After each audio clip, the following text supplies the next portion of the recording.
News9 Live, and that's our focus. Modi's Cabinet 3.0. Prime Minister Modi is all set to chair the first meeting of his brand new cabinet. The meeting, which is to be held at the PM's official residence of 7 Lok Kalyan Marg, will be attended by the 30 newly inducted cabinet ministers. These inducted into the new cabinet include Rajnath Singh, Amit Shah, JP Nadda, Nirmala Sitharaman, Dr. S. Shankar, Shivraj Singh Chauhan and other cabinet ministers. As per sources, the new cabinet is likely to approve 2 crores additional houses under the Pradhan Mantri Awas Yojana Grameen. The cabinet is also likely to increase the assistance provided to PMAG beneficiaries. Earlier in the day, Prime Minister, after taking charge as the Prime Minister in a hat-trick record, signed his first file authorizing release of 17th installment of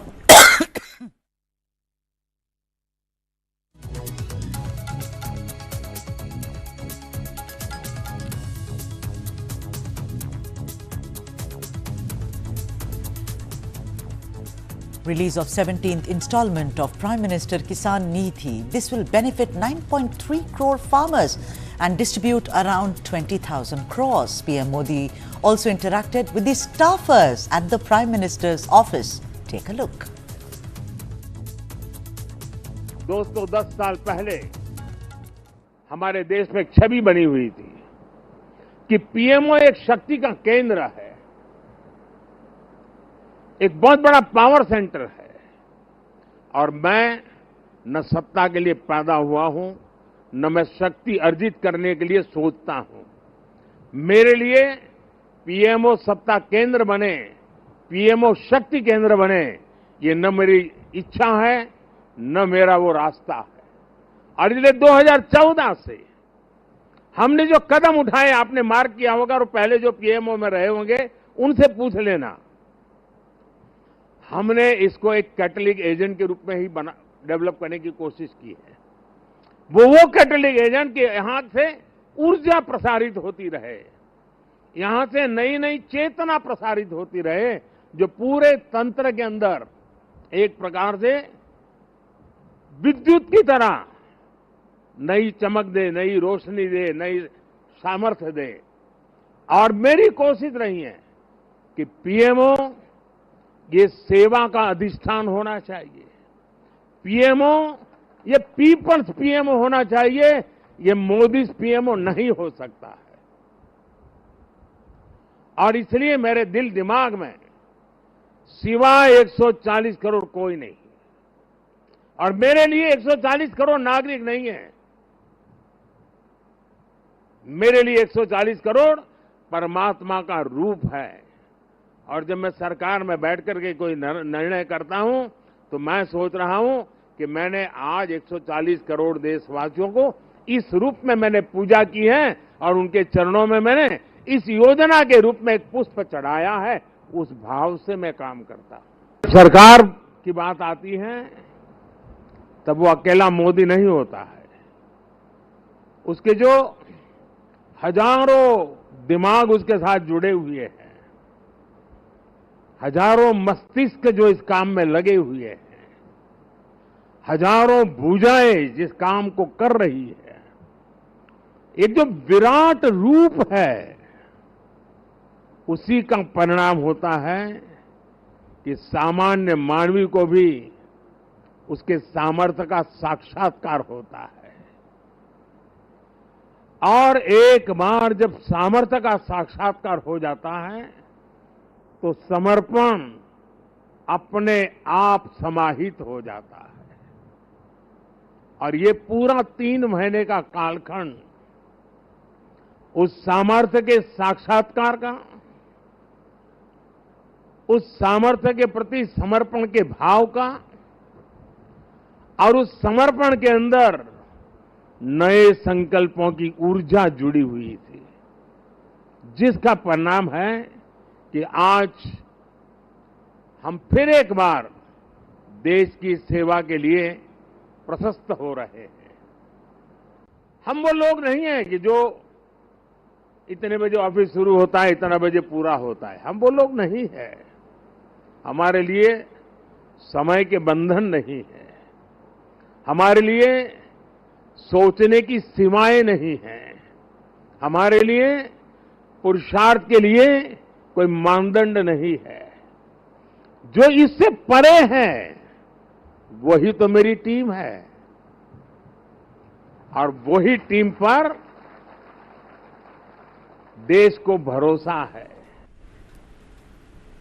All right, and to decode further about Modi 3.0, I'm being joined by my colleague Brijesh Pandey. Brijesh, tell me something that even as we're getting messages that Amit Shah has already reached, even as we speak, you know, the portfolios will be distributed. The messaging which we spoke about in the morning also of signing, inking the Pradhan Mantri Kisan Nidhi, don't you think that this is a master stroke, that you signed the first file and it has to do with the farmers, almost assuaging all their hurt and feelings so far? Well, I think, the Prime Minister has always been very clear about the kind of messages he sends, and given the fact that this time the government did not came in with a simple majority on its own, there is an added pressure as far as, sending that particular message is concerned. By signing the first file related to Kisan Nidhi, in which 20,000 crores is going to be distributed to 9.3 crore farmers, the Prime Minister is sending a message that, irrespective of the kind of narrative which is being built on the ground by opposition and other leaders, that we are not, BJP is anti-farmer or not looking into their concern or all, he's going to address that. What will be also given to understand that one of the first decision in the cabinet is going to be about the Pradhan Mantri Garib Kalyan Awas Yojana, Gramin. And these are the issues, these are the things which connects directly to people on the ground, the lower strata of the society, and that is where, that has been a fulcrum of support for Prime Minister Narendra Modi's political journey from 2014 till 2024. So I think, we are going to witness, Sudha, in the next 1 month's time, or as people say, 100-day policy, a lot of these kind of push, for the underprivileged and deprived community, because the government knows that if it wants to offset any kind of potential challenges within the coalition, this is the way to go forward. Also, a lot of people are curious about portfolios. Of course, we can't punt on that, but I want to bring to your notice about more governance, less government. This entire thing of having a jumbo cabinet, so many people, you think Modi will have to really, somewhere bear the brunt of it? Because see, he has to adjust so many people. There are several elements of the NDA, as it were. Your thoughts on that, Brijesh? Well, I think, now what has happened is that post constitutional reform, you cannot have more than 15% of the total cabinet. So, of all the, number of MPs which the BJP has, the max they can go for is 81 and 82 or 82. 72 they have already formed. So I think, barring additional of 9 more or 10 more, they can't go bigger than that. There is a cap. The second thing is that, yes, this is for the first time Prime Minister is actually grappling with or has to deal with the coalition politics, and it is going to be a bit challenging for him, given the fact that, till now from Gujarat till first 2 terms, he have been used to having things his own way. Already we are witnessing, seeing news which are coming that Eknath Shinde faction is not happy, that there are 7 MPs and they have got only 1 MOS independent. We saw NCP Ajit Pawar saying, though, if you are offering us MOS independent, Praful Patel has been cabinet minister, why would he get down on it? So I think, all of these kind of, ego pulls and pressures, the party which has, 14 or 15 seats saying that, oh, but we also want this other than the things which you have promised us. So you'll have to deal with this kind of scenario. I think, a lot of it will settle down once, a couple of very important elections or the BJP is able to retain those 2 states, Maharashtra and Haryana. If the BJP is not able to retain those 2 states, Sudha, I think then the BJP will be under a lot of pressure at the center. Thank you so much, Brijesh Pandey. That was Brijesh Pandey weighing in on what really is unfolding even as I speak to you, and that is the cabinet meeting which is now begun. We'll bring you all the updates as we progress. I'm going to take a break, but not before announcing what it's going to be in the show, The South Indian. Will Amaravati finally see the light of day as Andhra Pradesh's new capital, even as Chandrababu Naidu returns as Chief Minister? That's after a break. Just don't go away.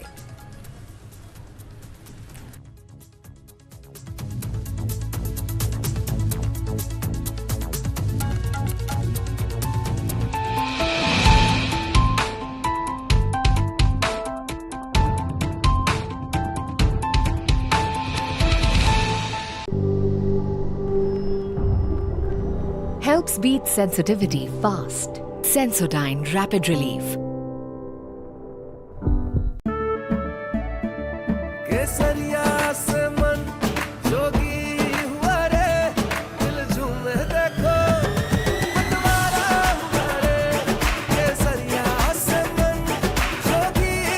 हर पल मनाओ केसरी त्योहार। विमल, बोलो जुबान Kesari. For the very first time in our investigation, we unmasked the killer of Ravindra Matre. In 5G, we have to stand with the world, and in 6G, we have to lead the world. Winning a Grammy was an absolutely surreal experience.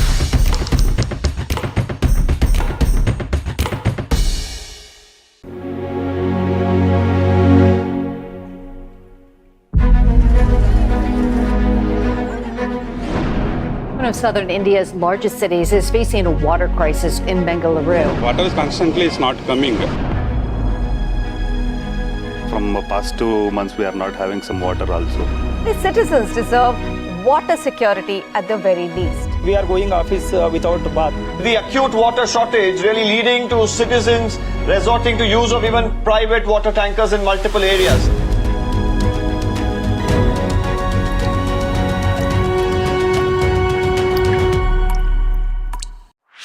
This and more. Streaming on News9 plus news is now content. Subscribe and get free vouchers. जानना है तो देखिए, समझना है तो सुनिए, सीखना है तो पूछिए, और कमाना है तो खरीदिए। जानकारी, सलाह और निवेश सब एक ही सुपर ऐप पर। पैसे का सवाल है तो जवाब है Money9। आजादी पैसे की, अभी डाउनलोड करें।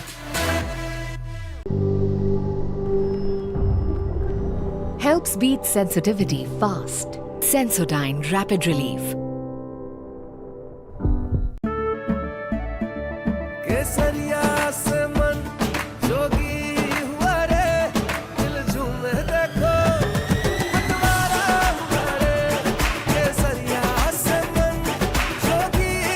हर पल मनाओ केसरी त्योहार। विमल, बोलो जुबान Kesari.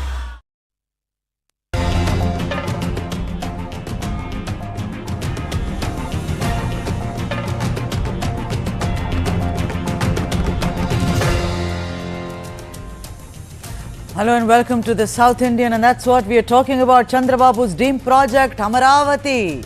Andhra Pradesh is bereft of a capital city. That fact became apparent on 2nd June 24, even as Hyderabad ceased to be the capital of Andhra and remains with Telangana as per the Andhra Pradesh Reorganization Act 2014. The issue of capital city remains the most contentious issue for Chandrababu Naidu of the Telugu Desam party, who came to power in June 2014 with the bifurcation of the state into Andhra and Telangana, with Babu rooting for Amaravati as the capital city. Once Chandrababu's government in the state decided on Amaravati, the government then passed the AP CRDA Act and established the AP Capital Region Development Authority for planning, executing, financing and securing the planned development of the capital region area. Later, a land pooling scheme, and this is very important, a land pooling scheme was offered to farmers in the capital region, and about 33,000 acres were acquired for building the capital. You know what? I'm telling you a bit of history because on that hinges what's happening today or may happen tomorrow. That is the capital of Andhra Pradesh. Chandrababu was very clear that Andhra Pradesh needed a greenfield capital and a new region for development. It was his dream project on the banks of River Krishna, a world-class global city unmatched in India and only to compete with the likes of Amsterdam, Venice, Singapore or Tokyo. Work began on a frenetic pace and Babu infused it with close to 50,000 crores and onboarded top global consultants from the UK, the US, Japan, Netherlands, Singapore, and of course you must have heard about one of the topmost global UK-based firm, Fosters and Partners, and they were tasked with providing the city's architectural plan. What is more, keeping with ancient tradition, Chandrababu also met Telugu film director S.S. Rajamouli, yes, of the blockbuster Bahubali fame, for inputs on Andhra Pradesh's culture, history and tradition. But then the tables turned in 2019. That's how the cookie crumbles in politics. You know, in 2019, YSRCP came to power with Jagan Mohan Reddy at the helm, who decided making Visakhapatnam the executive capital, Kurnool the judicial capital and Amaravati the legislative capital. Since January 2020, the matter of Amaravati versus three capitals has seen many a legal turns and battles, even as thousands of farmers who relinquished their lands under the land pooling scheme in 2014 for the construction of Andhra Pradesh capital city kept up their protest for 4 long years. As to when will Amaravati become a reality? Will it become a reality? What happens to the decade-long cost incurred on this? What kind of an environmental impact will it have on the region? Let's debate, because this is the pet project of Chandrababu Naidu, who has now resurrected himself like no other leader in the south of India. Deepak Reddy, national spokesperson of the Telugu Desam party, is here with us, and Narayana Murthy, spokesperson for the YSRCP. A very, very warm welcome to both of you. Mr. Reddy, I want to ask you, we know that, this is a pet project. I've already said that in the intro as to how important this was for Babu Garu. Later we saw what happened. It is still hanging in the air because of the legal battles. I want to ask you, what happens to the future of so many farmers, sir, who have been struggling for 4 years? What is the kind of a compensation package that you will offer, considering he is due to take oath in a few days from now? Very good evening, Sudha. Hi, Deepak. In fact, this has been one of the most important battles what TDP has fought in the last 5 years. We in the Legislative Council, we have stalled the bill, and Jagan threatened to abolish the Legislative Council itself, and it went on for about a year. So what I would like to bring it to the country's notice, that the basic grid was totally developed, and the farmers have given the land on a land pooling basis. So they could not go back for to the agriculture also, because the grid formation was already done. So the farmers went through hell in the last 5 years, and Jagan Mohan Reddy would be passing the farmers every day, if at all, if he's going to the secretariat. These people would be right in the middle. He didn't bother to talk to them just once also in a 5-year period. This project, when we were the legislators, the government has actually taken us and showed us the whole city, the master plan, and how it was coming out. It was unbelievable. It had 35% green areas and water bodies. It would turn out to be one of the best cities in the world. So that is the way how it was designed, because it was a new project. So the design was done in such a wonderful manner. All the utilities, the water, drainage, electricity, the internet, gas will all be underground. So it was very beautifully designed. And the work has actually started. Yeah, but Mr. Reddy, Deepak Garu, I'll come to you, because see, there is also another view. You spoke about how you took care of all the water bodies, everything was going to be underground. My mind boggles, because it actually is like one of the ancient Indian cities that we've spoken about and where excavations have happened. But experts are also saying that whenever a city is developed near a water body like Krishna River, you see in Chennai, whether it is the Kuvam, whether it's the Adayar River, or you see in Mumbai, Mithi River, it has been an ecological disaster. We will come to that later. Let me also get the other panelists in, that is Narayana Murthy, spokesperson for the YSRCP. Mr. Narayana Murthy, Andhra Pradesh does not have a capital. You were ruling it. Instead of saying things like, oh, the TDP wants to make money on Amaravati, they have invested a lot of crores and crores into Amaravati. Don't you think if you had decided something on the capital, even if it was 3 capitals like said by Jagan Garu, you wouldn't have, that is one of the main reasons that the youth did not vote for you, Mr. Narayana Murthy. Can you? Sir, please unmute, sir. Narayan Murthy, sir. Unmute, sir. Yeah, Sudhaji. Go on. Yeah, I don't think that's the only reason for the not voting. I said one of the reasons. Murthy Garu, I said one of the reasons. That's what I'm telling you, because people see with six promises, and they leaded entire campaign, and we couldn't not stop that campaign, which is happened by the Telugu Desam party. Yes, definitely. See, we have to respect the people's decision, people's. Sir, that is all right. You will respect it. What can you do? I am asking you, why did you sit on the 3 capital issue and delay it to such a great extent, Mr. Narayana Murthy? Your state does not have a capital. Yeah. That's what my question is, sir. Jagan Garu wanted to develop entire state equally. So that's what he decided 3 places, even Rayalaseema and Middle Andhra, Vijayawada region, and Amaravati also, and Visakhapatnam. Visakhapatnam as a executive capital and legislative capital, Amaravati, and the judicial capital, Rayalaseema. Do you think only Amaravati is a good idea, Mr. Narayana Murthy? Tell me quickly. Do you think only to, because that's what Babu is going to do. He is going to develop Amaravati. He has a plan ready, sir.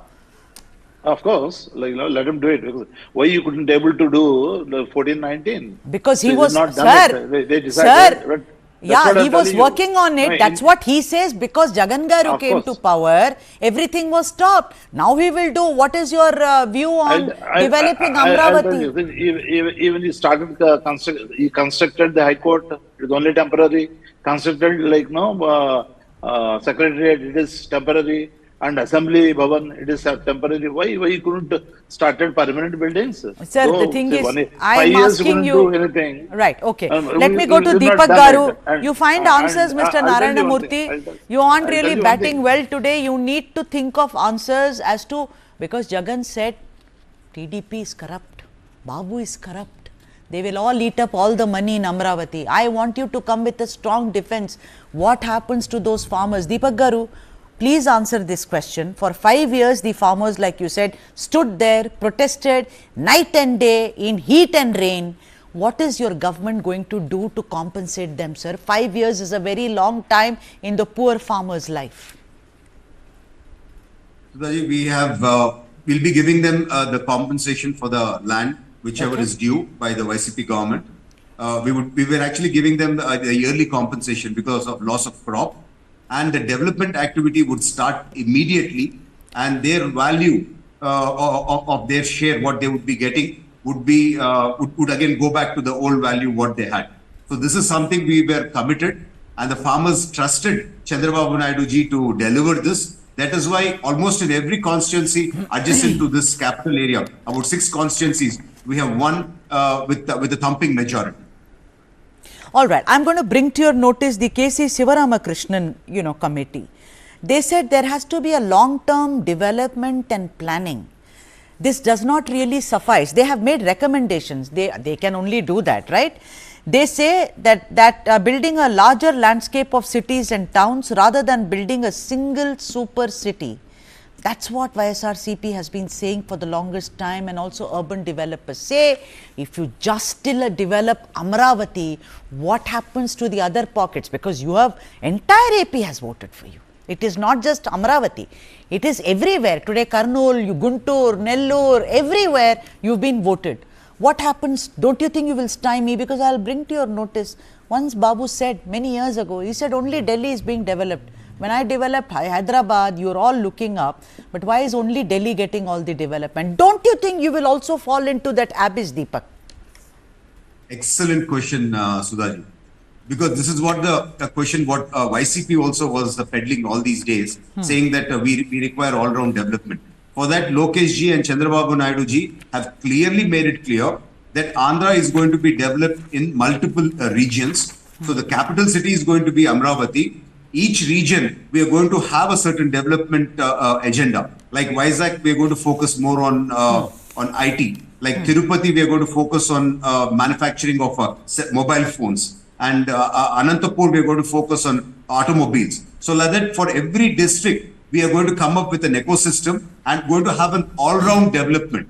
But one thing I would like to say, administration should be in one place. You can't have the court in one place, the bureaucracy in another place, and the CM sitting in another place. So we have to have a centralized administration for effective governance, and development should be across the state. This is the agenda of TDP, and this is what we strongly believe in, and this is how we are going to go forward. I'm going to take a break right now. Yeah. One last question. No, to the YCP representative. I mean, they should be ashamed. In 5 years, they have not laid one brick. Certain buildings which were 90% complete, 85% complete, they did not spend a buck to finish off those pending constructions also. So this is the kind of a betrayal they have done to the people of Andhra Pradesh. When I have to take a break, when I come back, Narayana Murthy Garu, I will also ask you about when the bifurcation happened. What about the assets and the buildings and lot of other things? Nothing has moved. Only thing is Hyderabad has ceased to be the capital of Andhra Pradesh. I think the people will ask you that question, till the time you're in politics. Back in a jiffy, then I go to Narayana Murthy of the YSRCP.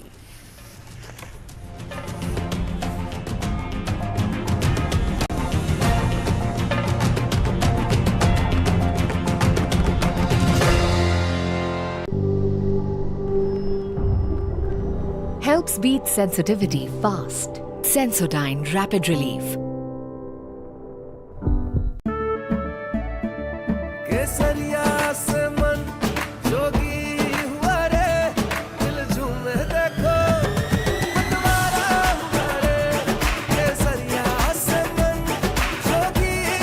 हर पल मनाओ केसरी त्योहार विमल बोलो जुबान Kesari 20,000 people dead and counting. What's happening in the United States of America is unprecedented. You will have to pay for this.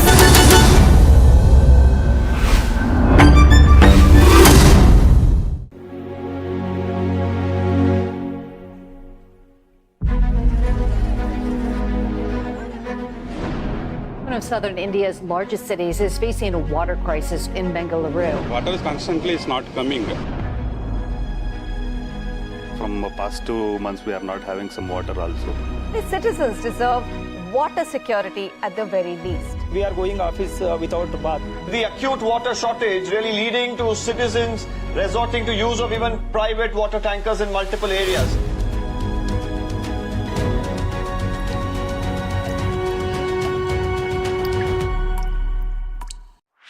This and more. Streaming on News9 plus news is now content. Subscribe and get free vouchers. जानना है तो देखिए, समझना है तो सुनिए, सीखना है तो पूछिए, और कमाना है तो खरीदिए। जानकारी, सलाह और निवेश सब एक ही सुपर ऐप पर। पैसे का सवाल है तो जवाब है Money9। आजादी पैसे की, अभी डाउनलोड करें। For the very first time in our investigation, we unmasked the killer of Ravindra Matre. In 5G, we have to stand with the world, and in 6G, we have to lead the world. Winning a Grammy was an absolutely surreal experience.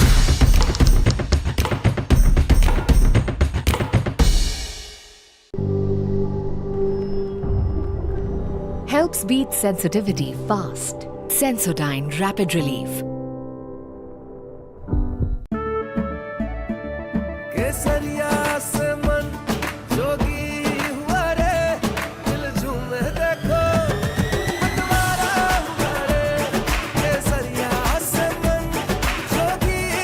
हर पल मनाओ केसरी त्योहार विमल बोलो जुबान Kesari.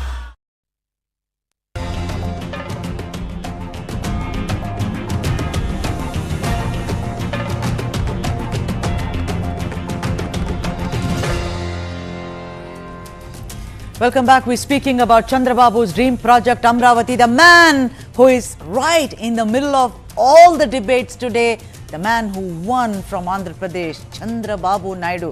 Mr. Narayan Murthy, spokesperson of the YSRCP, is with us. Mr. Narayan Murthy, would you like to take the question of Deepak Garu before we took a break as to nothing was done? No development has been done so far. And my question is, after the bifurcation, even as Revanth Reddy is trying his level best to see some sort of, a process is put in place, YSRCP did not move an inch. That's what people say.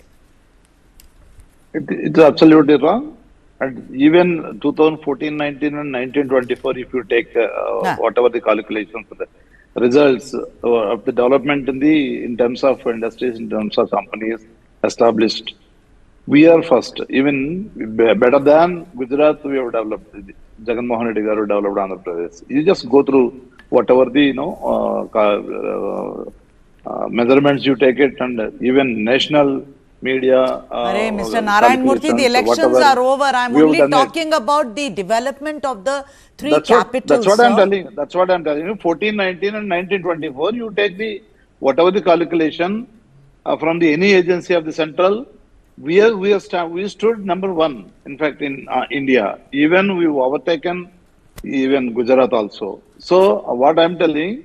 The Jagan Mohan Reddy Garu decided to develop equally state because. Tell me, Mr. Narayan Murthy, we have seen two incidents. The farmers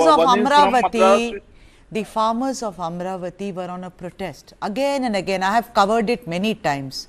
Why did your government and your chief minister totally ignore those farmers here? They came to you, they petitioned you, they may put a plea, they said, listen to us, what happens to our future? You ignored totally. We did not ignore. What did you do for them? We did not ignore. Yes, even my ministers spoke to them, and they came to our ministers also.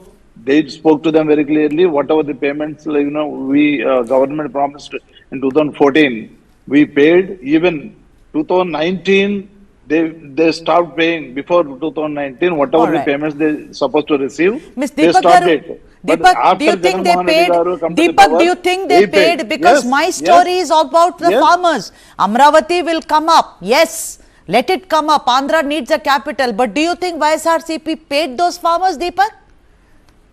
They paid a couple of installments after we created ruckus when the assembly was going. Okay. And we organized protests. During that, they have released the payments a couple of times. All right. Deepak, what's your deadline? Do you have a deadline when you are being sworn in now? On the 12th, if I'm not wrong, what is the kind of deadline that you're keeping so that AP has a capital ASAP? Even before the swearing in, the work has started. The jungle clearance has started. The street lights have been fixed. And the beautification work has started. But the core construction work, I presume, it would start on war footing in about a month or two. So within a year or two, you can pretty much see a very good development of most of the buildings on the ground. We are so confident. Okay. One last thing, Sudhaji. Yeah. The farmers were protesting right in between the chief minister's house and the secretariat. Okay. And he never had the heart to meet them once also. This is the truth. And in 5 years, not one brick was laid. This is the naked truth. With YSRCP, the biggest issue is truth is a casualty. In spite of people showing them their true place, they still are trying to peddle false information. All right. Now, Deepak, also let me just take you back in history. Today, you are in alliance with the Janasena party, but I remember the General Secretary of Janasena party, Satyanarayan Bolisetti, who was protesting against Amaravati as a capital. He went to town talking about the environmental disaster that this will cause. He said this is a short-sighted plan. But you both stand today hand in hand, smiling at each other. Do you see any kind of a problem which may, come up later? Because, Pawan and Babu, they are in alliance. Yeah, in fact, how much ever we fought for Amaravati, the same kind of a contribution was there from Janasena and BJP. So all the three parties, other than YCP, every party in Andhra Pradesh are committed for Amaravati. So those initial disturbances are all gone, and now we are all on the same page to develop Amaravati. All right, and I hope that, like you say, in a year's time, Andhra Pradesh will have a wonderful, beautiful and world-class capital in Amaravati, because I think more than anyone, those farmers and the youth of Andhra Pradesh deserve it. Deepak Reddy, thank you so much, and Narayan Murthy Garu, thank you so much for joining us on this broadcast. Let's move on. The other story in the South Indian is knives out for K. Annamalai after the BJP draws a blank in Tamil Nadu. BJP leader Kalyanaraman calls Annamalai a pathological liar.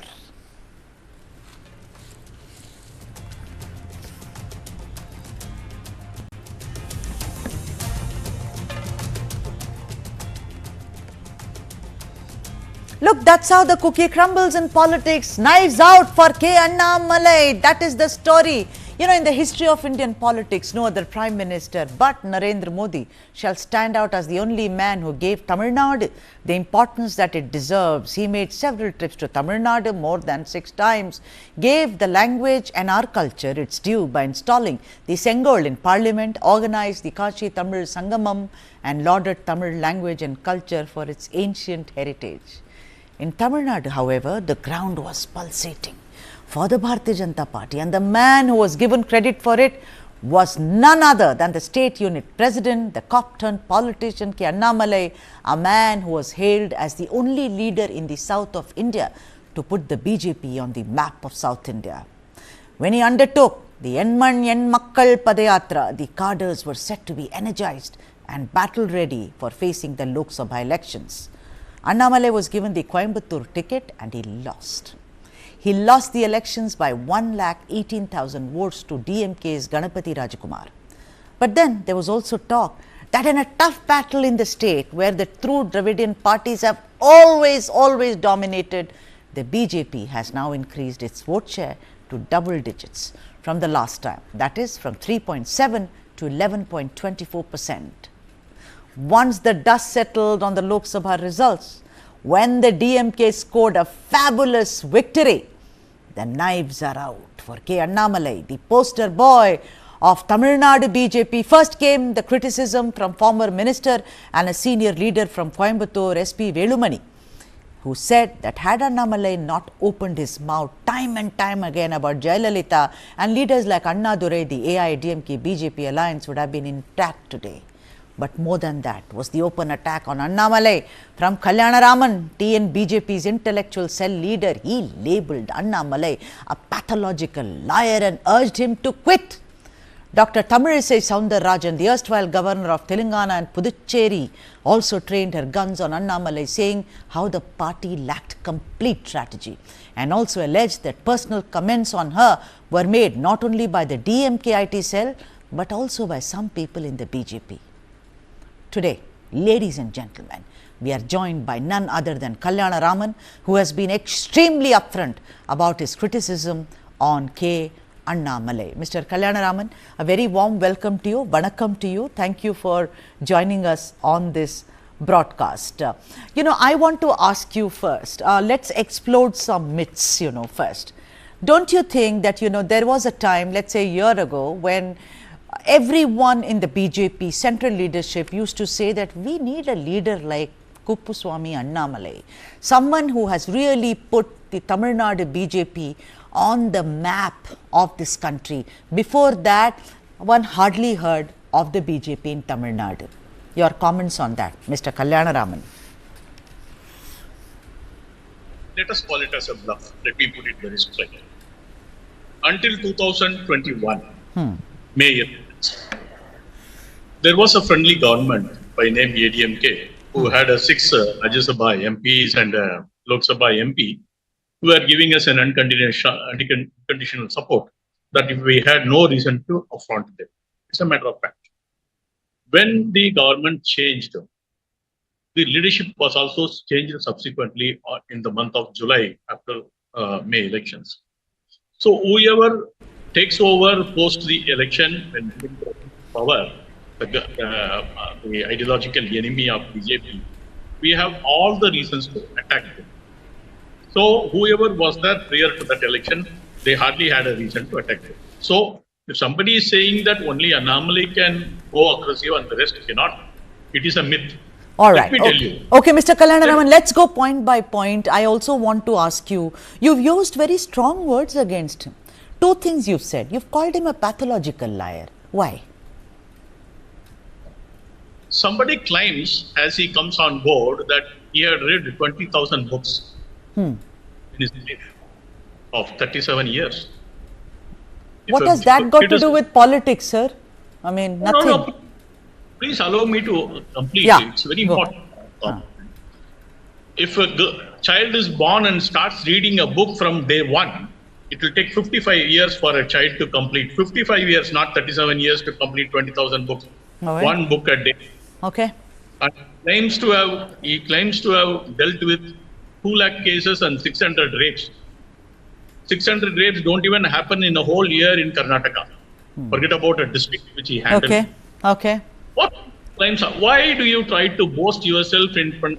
Why do you create a hype in front of All right. people? Mr. Kalyanaraman, I also want to ask you in the context of politics, because there is talk that he misrepresented a lot of facts about Tamil Nadu unit of Bhajpa to the central leadership. Please throw in some light on that. Indeed, yes. 2014, we formed a 7-party alliance under the leadership of Sri Pon Radhakrishnan. Yes. And that grouping, that alliance got a 18.8% vote.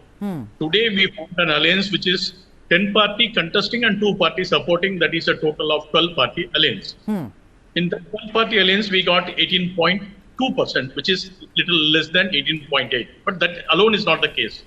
We did not contest in the Nilgiris, which was our strong vote. Right. Which means in 2014, which means we would have got roughly close to 20%, not 18.8, had we contested.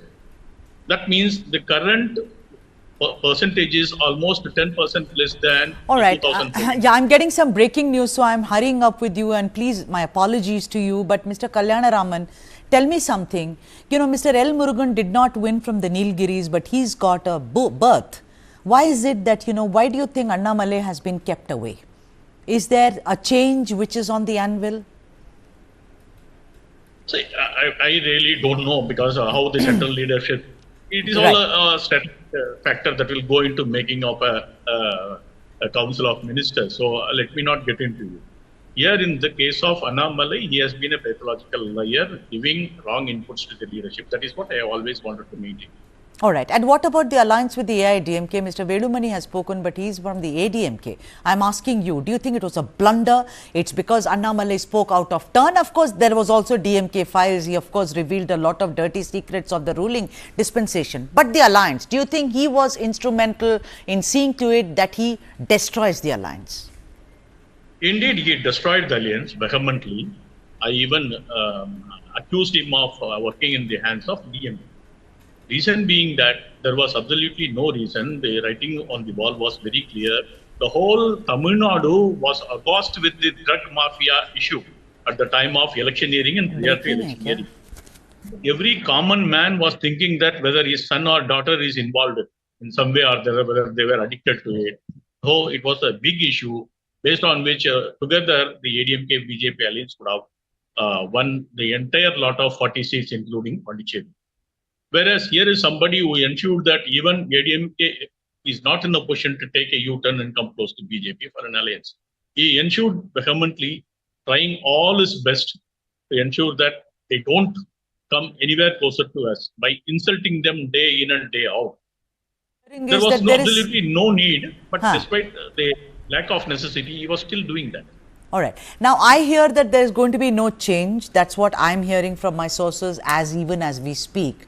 But tell me something, because he did Yen Makkal, etc. He energized.